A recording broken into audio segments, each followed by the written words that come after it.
We are the land of sages and seers. हम ऋषि और दृष्टाओं का देश है।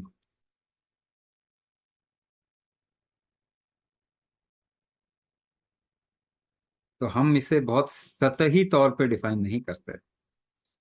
We don't define motherhood on a very surface level.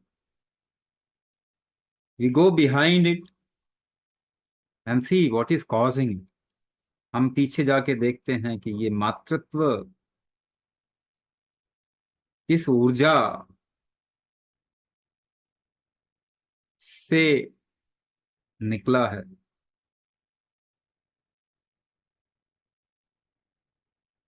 और कमाल की बात है कि इंटरनेशनल योगा डे के बाद ही मदरहुड डे शुरू हुआ।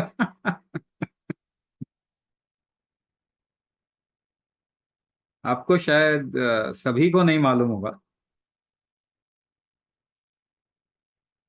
पृथ्वी को हम माँ बोलते हैं ना। पृथ्वी को माँ बोलते हैं क्योंकि ये जन्म देती।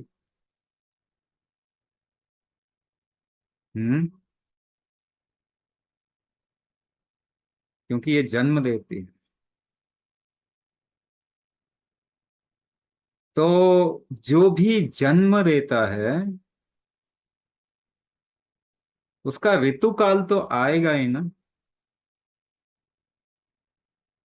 मेंस्ट्रुअल पीरियड तो आएगा कि नहीं आएगा, उसके बगैर जन्म कैसे। तो पृथ्वी का मेंस्ट्रुअल पीरियड कब आता है? जब सूर्य दक्षिणायन हो जाए, when the uh, when the earth goes into southern solstice, तब पृथ्वी का ऋतुकाल शुरू होता है।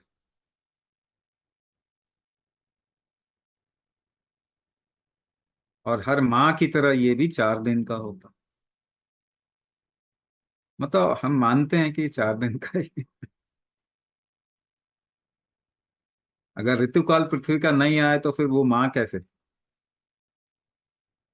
अच्छा, पृथ्वी की योनि हम मानते हैं कि ये कामाख्या है।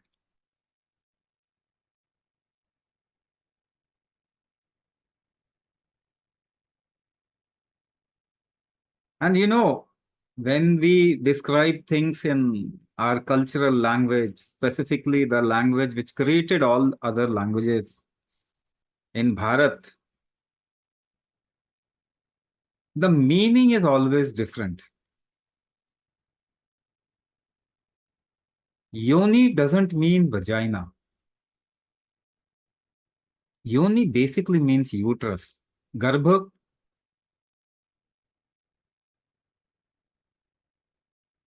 So when we translate our Sanskrit into, or the Hindi, or the languages, local languages which has come out of Sanskrit, we always translate wrong.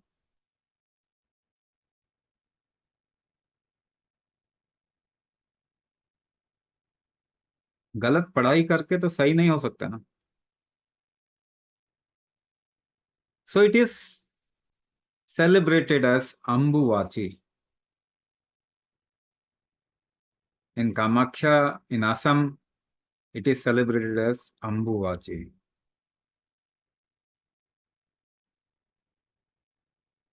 Janma, birth is also related with water. जल तत्व के साथ भी जल birth related है। और इस वक्त में बादल, पानी ऊपर उड़ गया है ना। पानी ऊपर उड़ गया है, बादल बन गया है। The water element has bloated up. जल तत्व फूल गया है।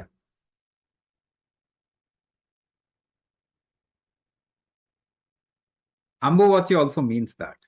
इसका मतलब अंबुवाची का यही है कि जल तत्व फैल गया। It has bloated up. तो पृथ्वी तैयार हो रही है गर्भ धारण करने के लिए। It is ready to conceive. और जब भी कोई रेडी टू कंसीव होता है, that is the biggest celebration for any life form. जीवन के लिए जब भी कोई कंसीव करने के लिए तैयार हो, तो वो सबसे बड़ा फेस्टिवल है।